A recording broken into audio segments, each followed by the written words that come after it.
In this vlog, we're going to take a detailed look at the new follow functions of RIVAGE PM10. They are unique and flexible features for this system and are new with version 1.5. What do we mean by follow features? It's when you can choose if a mix or matrix send level or direct output level follows the level or mute setting of the channel itself, or even follows the DCA level, or not. It allows a much more flexible and customized setting for mixing monitors and front of house from the same console, or for sending audio to a personal monitoring system, or for making a live multi-track recording. Let me show you how it looks on the console, and I'll give you some practical examples. Open the setup menu and the bus setup. Then go to the send point tab. Here, you can set the send point from each input to each mix bus, and it can be a different position for each channel. Then you have the follow on, fader and DCA settings on the right. Now, if you're mixing front of house and monitors from the same console, as you would in many musical theatre productions, you'll want to send to the stage monitors pre-fader, and most likely pre-dynamics. Sometimes, but not always, pre-EQ.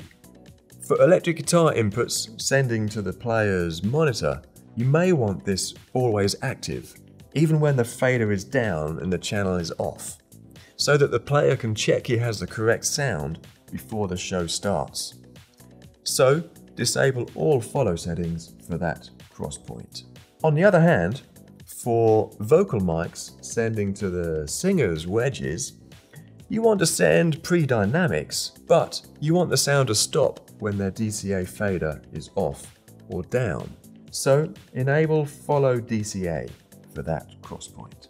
Now let's consider a dedicated monitor console where almost all the sends are going to be post-fader. Perhaps some musicians prefer the backing vocals to be compressed, but the singers themselves don't want to hear the compression. The solution is to make their sends pre-dynamics, but still following the fader. So it's still basically post-fader, but without the dynamics applied. It's a clever solution without needing to split the audio to additional input channels. Now let's take a look from an input channels perspective. From the overview screen, touch a channel's mix send twice to look at the sends to view. Here you can see the same fader, on and DCA follow settings. Now let's move to the direct out tab. So you touch here to see the 12 channel view. Here you can choose the direct out point and the same follow functions for fader, on and DCA. Consider if you're making a multi-track recording from the front of house console. You want to record pre-EQ, but to reduce editing time, you want the recording to be silent when the channel is off.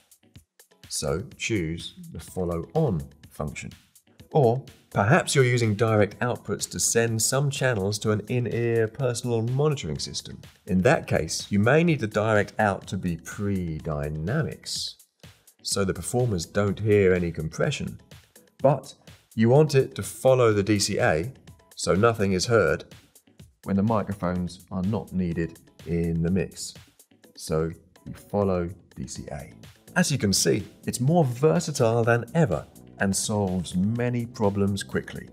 Now follow my advice and give PM10 a try as soon as you can.